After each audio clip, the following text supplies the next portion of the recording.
Daniel chapter 6 verse 1 hanggang 3.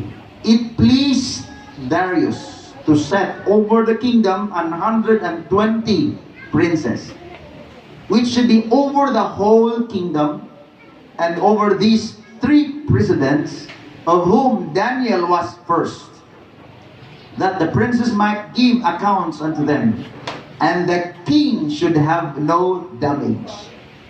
Then this Daniel was preferred above the presidents and princes, because an excellent spirit was in him. And the king thought to set him over the whole realm. So sa lahat ng mga, they call it presidents, or sa ating administrators ngayon mga kapatid, or chief. Now, please bear in mind, ang panahon ito ay hindi lang bansa, kingdom, empire. Ang modern world is empire.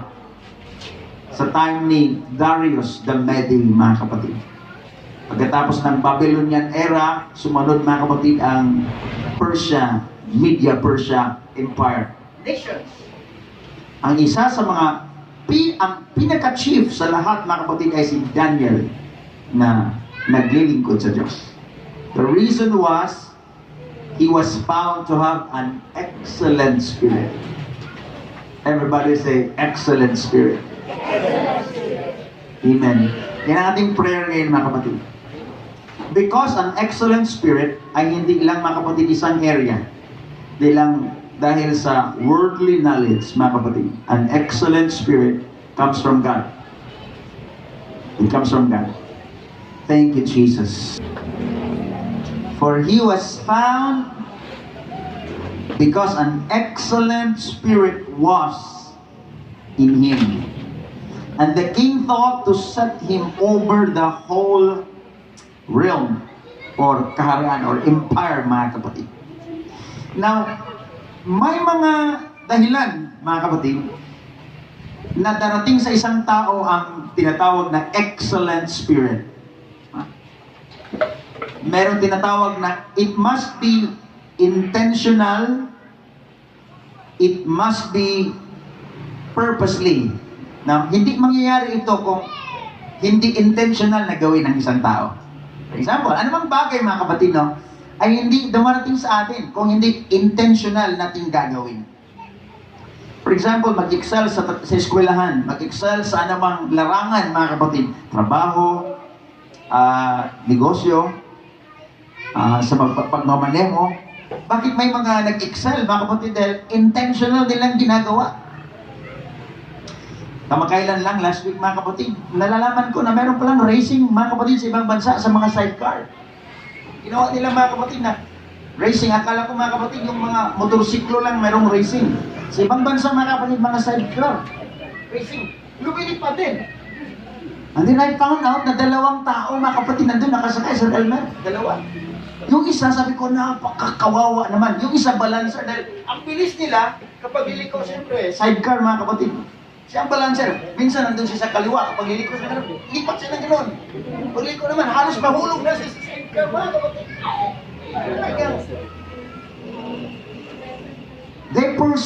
They pursue after excellence sa anumang larangan.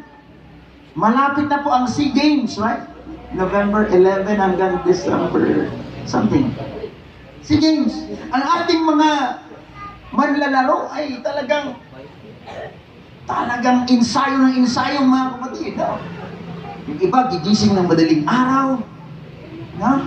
Nagpa-practice hanggang siguro gabi. Because they are pursuing after excellence. Yung mga teacher, no? Ang gustong mag-excel sa kanilang pagtuturo. Mga kapatid, lahat ng form ng kanilang pagtuturo ay ginagamit.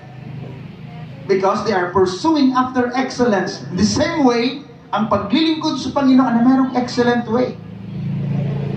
Everybody say amen? Amen. Now, here we go. Di ba after ng SEA Games o Olympics mga kapatid, mayroong awarding, no? Mayroong makareceive ng mga medal. One time mga kapatid, I don't know kung totoo yun. Nanood ako mga kapatid ng post-edit somewhere in Africa. Yung kanilang panalo, mga kapatid, kakaiba yung kanilang sabit, mga kapatid, dahil manok. Yung first time, malaking manok, mga kapatid. Parang hindi biro, dahil parang totoo, mga kapatid. Manok, buhay. Malaking manok yung una, tapos tungtong din siya, mga kapatid, sa medyo mataas-taas. Pero yung kanyang medal, manok, buhay. Yung pangalawa, medyo maliit na manok. Yung pinakahuli sisiw, no? Can you imagine ba? It's a form of award sa kanila, mga kapatid. Parang masayang tingnan kung nanood tayo. Masaya tayo, no? Hallelujah. Hindi lang yung na-reward ang masaya, pati yung mga nanood, masaya eh. You see, there is a way to have an excellent spirit. Ha? Sa lahat ng larangan, mga kapatid. Amen. At ito ay babalik, mga kapatid, sa tinatawag na discipline. Discipline is the key to excellence. Napakalaga po, mga kapatid. Ha? Napakalaga. Now, about sa ating relationship sa ating Panginoon, kailangan mayroong alam natin, mga kapatid, yung mga pinapahalagahan natin. For example, yung mga manlalaro, iniingatan nila yung kanilang diet, no? You see? Iniingatan talaga yun. Hindi sa kain ng kain. Iniingatan nila ito. Huwag sumubra sa carbs. Kasi hindi lumaki yung tiyan. Pag bumigat sila, mga kapatid, medyo babagal yung kanilang pagtakbo. Balanse, mga kapatid. Meron silang inaalagaan, no? Na huwag sumubra doon. Sinecheck nila yung kanilang mga calories. Sinecheck nila yung kanilang lahat, no? Lahat, yung system ng katawan. Hallelujah. Dahil kung hindi iti-check yung mga kapatid, hindi ma-attain yung excellence. Bakit si Pacquiao, no? Maliban na talented siya, kaya pa niyang nanalo sa mas bata sa kanya, no? Lately. It's a form of discipline. Of course, kasama ang Panginoon. Pero yung discipline, mga kapatid, ay napakahalaga. Praise God. Sa paglilingkod natin sa Panginoon ay napakahalaga po ang discipline to attain an excellent spirit. Hello. So kung maglingkod tayo sa Panginoon na walang disiplina, talagang hindi natin ma-attain yung excellent spirit. Now, you can compare sa natural, mga kapatid. Yung mga disiplinadong player, mga kapatid, pati oras tinitingnan nila. Ngayon, ayaw ko magpuyat. Magkala matulog na ako. Enough. They are very focused. No? Intentional nilang ginagawa upang ma-attain yun. I believe si Daniel na nilagay ng hari. Can you imagine? It's the time na nag-rule ang ibang bansa, mga kapatid. Kung kaya nating sundan ito, kung ako ang hari, it's the natural procedure. Hindi ka pwedeng maglagay ng pinaka-chief na wala kang trust. Are you following me? Kana. Hindi mo pwedeng ilagay yung hindi ka sold out kung anong meron siya. Can you imagine si Daniel ay galing sa bansang Israel. Naging bihag lang sila. Diba sa time, previous kingdom na nag-rule, sa time ni Nebuchadnezzar, kinungkir niya yung Israel, na bihag sila doon sa Babylon. It's time na overthrow si Nebuchadnezzar. It's time for King Darius to rule. I don't believe na hindi alam ni King Darius ang background ni Daniel. I don't think so. Hindi ka pwedeng maging hari kung wala kang mayroon silang mga inatawag, mga kapatid, mga investigator. It's a kingdom.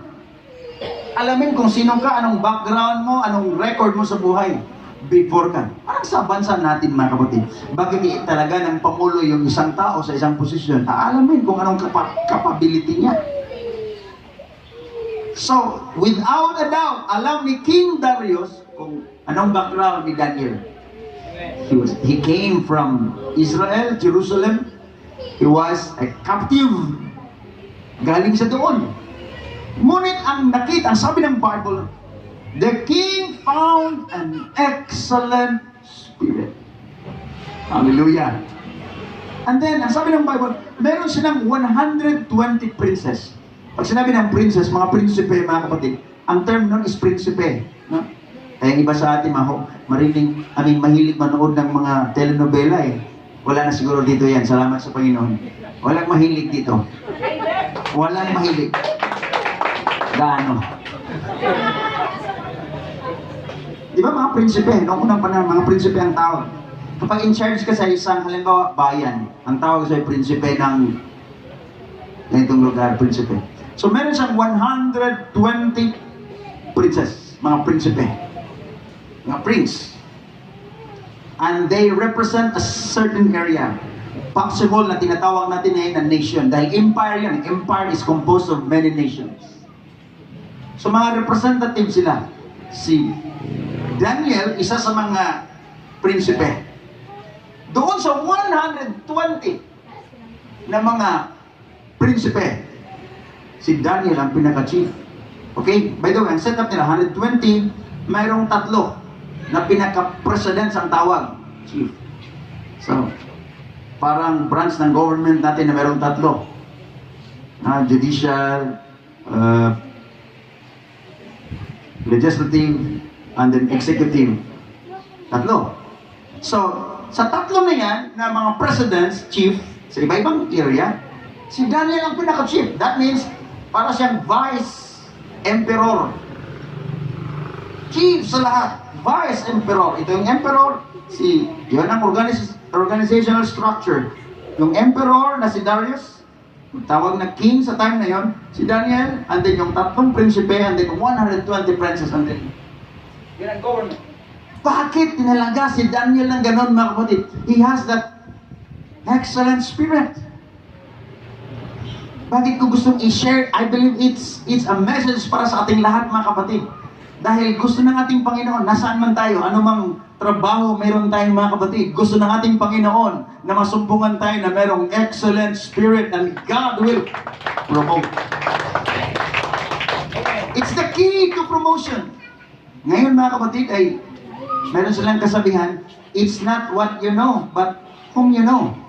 Sabi nila na, ikaw na, it matters, but most of the time, ang sabi ng Proverbs, mga kapatid, a man's gift will make room for him.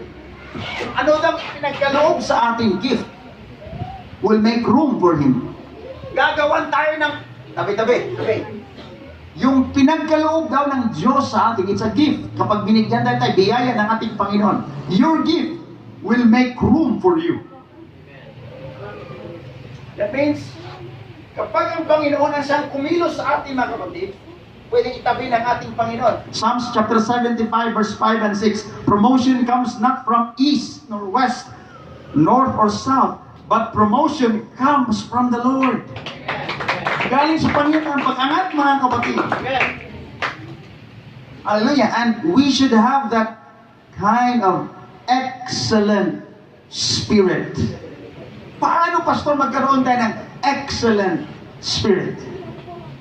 Amen. Number 1, we should have our pure relationship, healthy relationship to God. Kailangan meron tayong healthy relationship to God. Now, si Daniel, mga kapatid, can you imagine? Pinagbawal. Ito, mga kapatid, kung basahin natin ang biography or background ni Daniel, hindi ka nakakalimutan palagi mag-pray sa Panginoon. Dahil isang araw, nag-submit sila ng batas. Hindi siya sugi bill. Kakaiba yung kanilang batas, mga kapatid, na sinabit dahil lahat na mag-pray ay wala na mag-pray sa ibang Diyos. Mag-pray lang sa God of the King, King Darius. Kakaiba, mga kapatid, yung batas na yan. Read in Daniel chapter, yung story ng Daniel, mga kapatid. So, lahat mga prinsipe, dahil medyo nainggit sila kay Daniel. Gusto nilang i-out si Daniel sa kanyang pwesto, mga kapatid. Gumawa sila ng batas.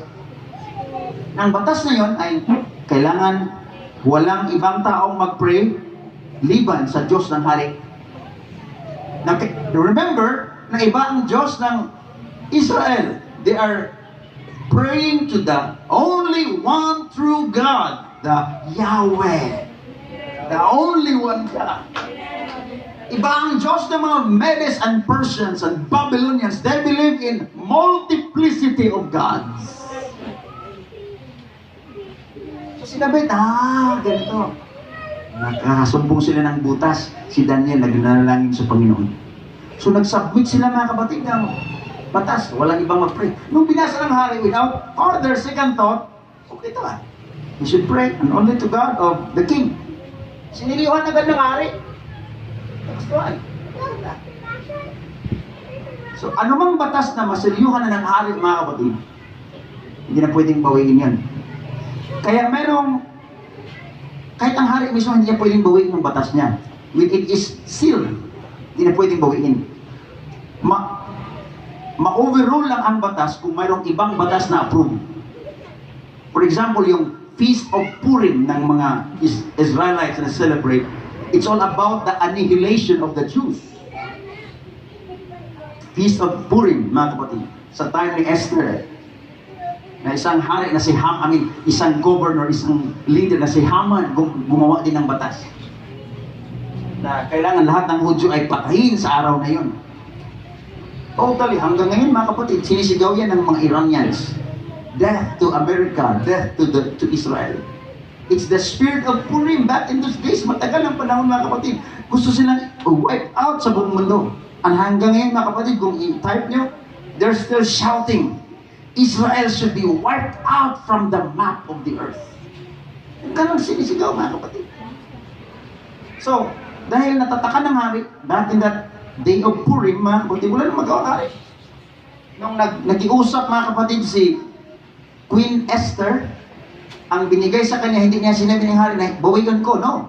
Kundi ang law, nagbigay sila ng ibang law, you have to fight in that day. It's a law approved by the king na sinabi, sa araw na yan, every Jewish people, you are servants, you are captives, but you are allowed to fight for yourselves. Defend yourselves. So, yan lang na magawa ng hari, dahil mayroon ng batas. So, bawat batas, kapag natataka na ng hari, wala na, hindi na pwedeng bawiin, mga kapatid. Sa time ni Daniel, mga kapatid, dahil ang batas na yon, sa lahat na mag-pray, huwag mag-pray sa ibang Diyos, sa Diyos ng hari. Dahil doon, mga kapatid, nasumpungan, naghahanap sila ng ebidensya, mga prinsipyo, sinusundan, mga kapatid, kung paano mag-pray si Daniel. One day, bukas ang bintana ni Daniel. Nakaharap siya sa Israel, praying for the rebuilding. One day na magkakatipon muli ang mga Israelites sa Jerusalem. Binuksan niya, facing Jerusalem. Yung mga Muslims, they will face Mecca. The Jewish world, they want to pray facing Jerusalem. Diba, Mecca? Kung nasa airplane ka, tinuturo yung Mecca. No? Kung nasa barko ka, tinuturo kung saan yung Mecca. No? Tinuturo rin palagi mga when they pray. Kasi yun ang kanyang pinaka-capital. Si Daniel, habang nag-pray, mga kapatid, nakabukas ang bintana, nag-pray sa Panginoon. Merong mga saksi. Huling-huli si Daniel. Wala pang mga video recorder noon. Wala pang mga dashcam. No? Marami sila. Nahuli namin. Meron ng mga witnesses. It is very true na si Daniel ay nanalangin sa kanyang Diyos. Nakaharap sa Israel. Walang magawa ang hari. Trial proven. Although ayaw ng hari, mga kapatid, but the king is bound by the law, by his word. Hinulog ang kanilang provision, sino mang masumpungan, ay ihuhulog doon sa gutom ng mga leon. In the lion's den. Lagi yung gutom ng mga leon, mga kapatid. Talagang, here we go. Ang ating basahin na nangyari nung hinulog, walang magawa si Daniel, mga kapatid, tinalik siya. Hinulog siya doon sa den of the lions. Na napakagutom, gutom na gutom, mga kapatid. Ang hari, hindi siya nakatulog sa gabi niyo. Hinulog si Daniel. Hindi siya makatulog. Hanggang madaling araw, magbukang liwayway, mga kapatid. Bumalik sa doon kung saan ang lion's den. Sinabi niya, Daniel! Buhay ka pa ba? Sumagot si Daniel, mahal na hari! Sinara ng Diyos ang mga bibig na gutom na leon. It's just mine. Siguro sinabi ni Daniel, ginawa kong unan at comforter ang mga leon. Walang kumkumot. Why? Because the God of heaven, mga kapatid. Come on, shall we worship the Lord? When you found favor with the King of Kings. Hallelujah. Thank you, Lord Jesus. He has that excellent spirit dahil ang kanyang relationship sa Panginoon ay palagi niyang inaalagaan, mga kapatid, to God. And then relationship with the Word. Sa kanyang salita, mga kapatid. This is the way to have an excellent spirit. Relationship with God, relationship with His Word. Sa kanyang salita. Dahil ang Diyos, wala na makakahigit sa Kanya. Amen. Kung mayroon pang higit pa kaysa excellent, and that's our God. No words can describe Him. So if we want to have these characteristics, kung gusto natin na mag-possess ng ganong katangian, we must reflect from God. Amen. Ang buwan, mga kapatid, ay walang liwanag sa kanyang sarili. Alam natin yan. Kailan po, mga kapatid, bakit may mga panahon na ang buwan ay maliwanag sa ating paningin mula sa mundo? It's the time na malapit siya sa earth at ang kanyang reflection galing sa araw ay diretso. Walang harang. No? Kasi ang buwan ay nag-reflect lang. Reflector lang siya. Sa panahong mas malapit siya sa earth at yung rays ng araw, mga kapatid, yung sun rays, ay diretso sa kanya na walang harang. Yun ang panahong makikita natin siya na full moon at napakalaki. The same way, sa panahong walang anumang harang sa ating relationship sa Panginoon. Amen. Hallelujah. That's the moment na mas maliwanag ang reflection ng Diyos. We don't have power of our own. Humihingi lang tayo, mga kapatid, ng kapangyarihan at reflection galing sa ating Panginoon. Amen. Relationship to God and relationship in His Word. Third is prayer. Pananalangin. Gaano kahalaga ang pananalangin, mga kapatid? Prayer is our breath. Sa human, spiritual man na nasa loob.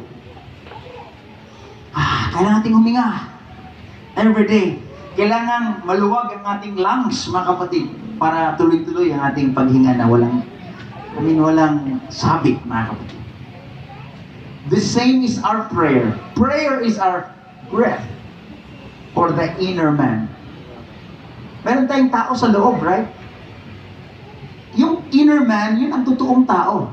Yung nasa loob, yung umiiyak, yung nalulungkot, yung nag-iisip ng malalim, yun yung inner man, at that's the real man. At hindi yan kumakain ng masarap na pagkain. Iba ang kinakain yan. Spiritual na mga bagay. Hallelujah. At yan ang gustong huminga ng malalim, mga kapatid. And the breath of the inner man is prayer. The water of the inner man is the Spirit of God. The bread or the food for the inner man is the Word of God. So ang prayer natin ay, yung hininga natin, it's, di ba, we give off carbon dioxide physically. We take oxygen. Prayer is giving up anumang hindi magandang bagay sa loob sa inner man and receiving the spiritual oxygen from God. Hallelujah. Everybody say praise the Lord. Praise the Lord. Prayer, worship. Yung ating mga dapat gawin at pahalagahan, mga kapatid, upang magkaroon din ng excellent spirit. Hallelujah. Worship natin sa Panginoon. Sabi ng Bible, kung sino ang ating palaging sinasamba, maging katulad ka sa Kanya. Do you believe? Tingnan niyo yung mga palaging sinasamba nila mga artista. Right. Although hindi sila lumuluhod, but in their minds, they're worshiping. They're following. Because when you worship, when you are a real worshiper, you are a follower. Oh, come on. Amen. Marami ngayon, mga kapatid, tingnan yung mga nag-worship na sumusunod sa mga Korean na mga model. Korean. Mga Korean. Tingnan nyo. They look like Koreans. Pati yung style ng kanilang buhok, yung style ng kanilang pananamit. Because they're worshiping, they're following.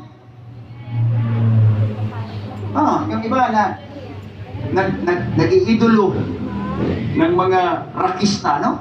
Yung mga rocker naman. Tingnan nyo, mga rockista, mga kapatid. Yung kanilang mga buhok, mahahaba. Yung parang hindi naliligo ng isang taon, no?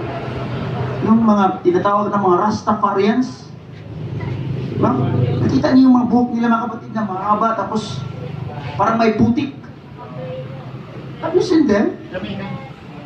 Yes, sir. They are following the style of Bob Marley. Whatever you worship, you become like them. Because it's automatic, whomever you worship, yung lifestyle na gusto mong sundan. Pati nga pananalita pati mga galaw. Ano ba yan? Binatang Pilipino?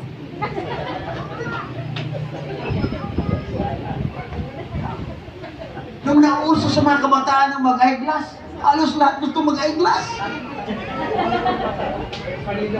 Sabi ko, bakit gusto yung mag-eyeglass? Yung mga nag-eyeglass, kung maaari lang sana ayaw nilang mag-eyeglass. Amen. It's because they're following something.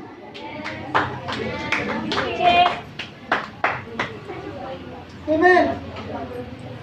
Ano ang ating palaging sinusundan, mga kapatid? It speaks that we are giving part of our life na sumusunod tayo sa Kanya. Nung sumikat, mga kapatid, si Robin Padilla, yung mga kapanahonan namin yun hindi nila kilala yun, no? Pati yung tayo, college ako noon, mga kapatid, pati tayo. Pati pananalita, ang daming Robin Padilla sa campus namin. Tumawa kayo. But that's true. Amen. Dahil we are following something, mga kapatid. Pero para sa ating nakakilala sa ating Panginoon, mga kapatid, we are following, we are worshiping the one true living God. And if that is true, eventually we will become more like Him. Magtaka ang ilan sa atin sa ating testimony, sinusubok yung ating mga patients. Why? Dahil gusto natin hindi katulad sa Kanya Minsan nakakalimutan sa prayer natin. Lord, gusto kong maging mahaba yung pasensya ko, Panginoon. Lord, habaan mo pa. Gusto kong maging Kristiyano talaga, Panginoon. Maya-maya, ang sagot naman, okay, that's good prayer. Bigyan tayo ng pagsubok, mga kapatid. Susubukin yung pasensya natin. Mabuhos yung kape. That's true. Amen. Dahil sa mga ganong pagkakataon, mga kapatid, lalabas yung kung anong binibigay ng Panginoon sa atin. Yung iba sa atin magsabi, salamat sa Panginoon. Kung noong unang panahon yun, siguro hindi ko mapigilan yun. Hallelujah. Meron isang mga kapatid, hindi siya nakapagpigil sa kanyang sarili, mga kapatid. Pero hindi niya nagawa yung kanyang ginagawa noon. Sa Mindanao, sabi niya, nagkaroon ng mainit na discussion, mga kapatid. Sabi niya, brother, nung binaptize ako, tinaas ko yung aking kamay. Tandaan mo. Hindi daw naisama niya yung kanyang kamay. Pabaptism, hindi na ilubog sa tubig, nakaganon daw siya. Kasi pwede pa siyang sumuntok. Hindi daw na born again yung kanyang kamay. Mga tatay, huwag natin gawin yun, ha? Lahat tayo ay pinanganak na sa karayaan ng Panginoon, mga youth. Hallelujah. Let's have an excellent spirit, mga kapatid.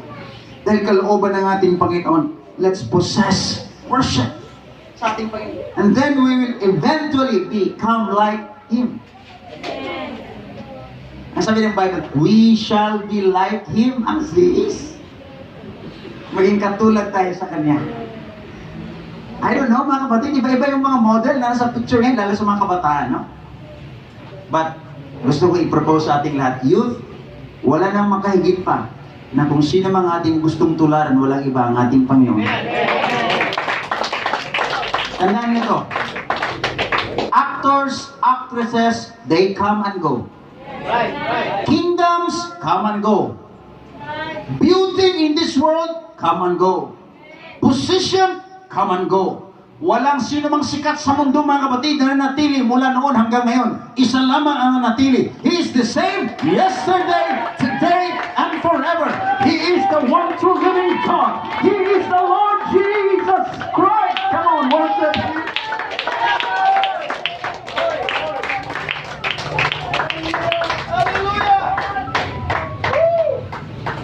Siya lamang ang nanatili magpakailanman, mga kapatid. Lord. Glory to Jesus. So let's have a very deep worship, prayer, relationship with Him through the Word of God. And then magkaroon tayo mga kapatid ng malinis na puso, clean heart. To have an excellent spirit, you must have a clean heart. Why? Magka-exercise lang tayo ng totoong authority in the Spirit kung malinis ang ating puso. Clean heart. Sabi ng Psalms, sino makapanhik sa bundok ng Diyos? The mount of God speaks of the presence of God. Sino ang makapanhik sa bundok ng Diyos? Siya lamang na may malinis na kamay at malinis na puso. Clean heart. Clean heart. Napakahalaga yan mga kapatid, no? A clean heart produces a joyful face. Na hindi siya fake. No? Maraming mga fake news ngayon eh. But a clean heart produces a joyful face. Joyful spirit. Amen. Na although may mga pagsubok man, mayroon mang konting pressure. Hallelujah. Hindi tayo tinawag ng Panginoon upang maging exempted sa mga problema at mga pagsubok. No, we are not exempted. Ngunit itong binigay ng Panginoon, dadaan man tayo, tatawid man tayo mga kapatid sa ilog, dadaan man tayo, sabi ng Panginoon sa Isaiah, dadaan man tayo sa apoy, sasamahan tayo ng ating Panginoon. That's His promise. God did not promise us na iiwas tayo sa mga pagsubok, but during the times, sasamahan tayo ng ating Panginoon. He will become our shield. He will become our protection. Hallelujah. Glory to God. Amen. Clean heart. How about sa ating personal na buhay, mga kapatid? Of course, kailangan nating alagaan, mga kapatid. Yung health natin, kung tingnan natin sa physical na kapatid. We have to live right. We have to have a clean heart, a clean mind. We must be self-forgiving, hopeful, never to slack. Mayroong kasabihan, if you slack, you will lack. Sabihin, kapag bagal-bagal ka, kulang ka. So never slack, or else you will lack. Personally, mga kapatid, kailangan tingnan natin ito. To have an excellent spirit. Relationship natin sa Panginoon, and then personally. Last but not the least. Marami pa yun mga kapatid, but maybe sometime. We should have our time management. Naniwala ba kayo mga kapatid na lahat tayo managers? Amen. Akala natin mga kapatid, iba lang yung mga manager. Gusto ko maunawaan natin lahat. Na lahat tayo mga managers. Dahil hindi ibang mag-manage ng iyong oras.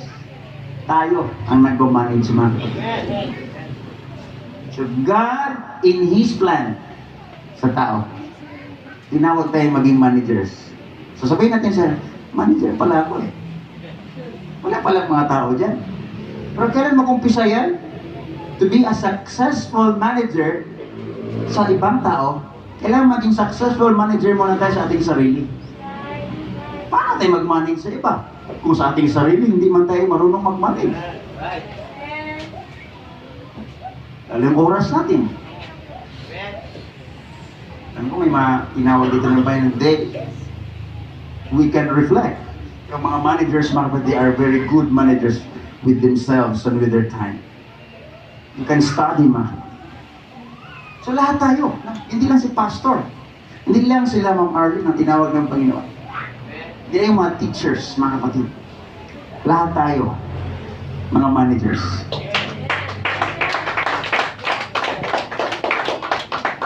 Yung ating oras.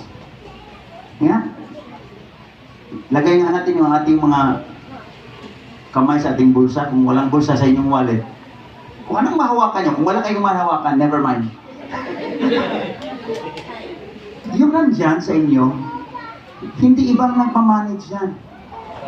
Tayo. Ano mang pagkatiwala ng Panginoon sa atin? Money?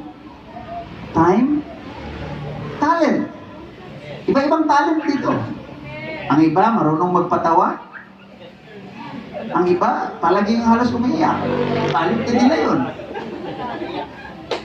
Kunting bagay, pag natuwa, iiyak. Kanila din yun. Iba-ibang personality. Whatever talent, treasure, time, talent, pinagkaloob ng Panginoon sa atin yun. Hindi po iba ang nagmamanage niyan. Bawat isa sa atin. Salamat sa Panginoon dahil ang oras na ito, we manage. Diba? I'm so sorry. But, thank God, I was able to manage. Diba? I was able to manage. Oh, manager din tayo. Diba? Manager tayo. Salamat sa Panginoon, we manage that this time ating binibigay sa ating Panginoon. Alam mo, kung kaninang umaga nag-decide kayo, ayaw ko manang pumunta sa church, punta mo na ako sa beach ngayon, medyo magandang panahon. That's the way how you manage your time.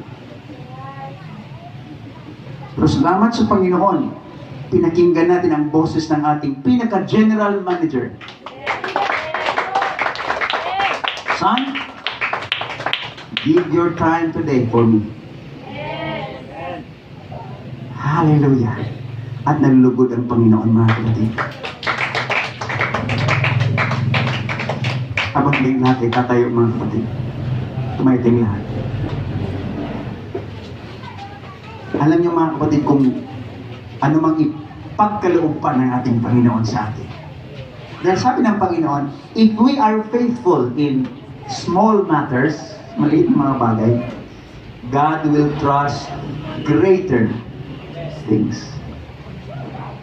Pagkalooban tayo, mga kapatid, ng mas dakila pang mga bagay. Sa basic na yan, sa ating panahon, sa anumang ipagkaloob sa atin na mga ari-arian, treasure, anumang talent na pinagkaloob sa atin, kung ating i-manage yan, mga kapatid, ayon sa wisdom ng ating Panginoon, pwedeng dadagdagan yan ng ating Panginoon. May kasabihan, mga kapatid, and I believe, I'm sure, if you want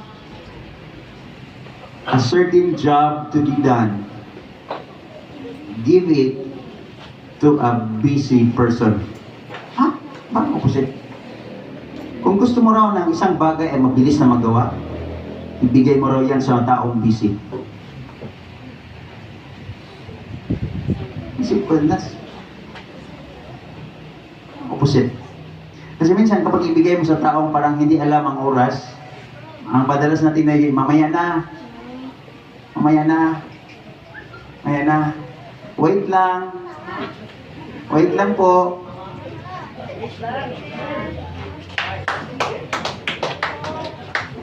But busy. Now, it's for everybody. Dahil gusto ng Panginoon na magkaroon tayo ng excellent spirit. And there is truth in there. If you want a job to be done, give it to a busy person. That means, wala siyang sinasayang na panahon. Busy. Ayaw niyang sayangin, mga kapatid. Gusto niyang isang bagay kapag ito, he can identify kung ito ay prayo Sa mga, merong tinatatak sila mga kapatid, yung mga job, prior. So, ano mga priority mga kapatid, inuuna nila yun. Praise God. Kalooban ng ating Panginoon na maging good, Amen. best, excellent managers tayong lahat mga kapatid. Hallelujah. While standing right here, it's God's dealing sa ating lahat ngayon. Habang tayo nakatayo ngayon mga kapatid. I'm speaking from God para sa ating lahat. If there is a conviction in your spirit at gusto natin mga kapatid, God will help me na maging excellent in my ways. Hallelujah. Sa lahat ng area. Tayo manalangin ngayon mga kapatid.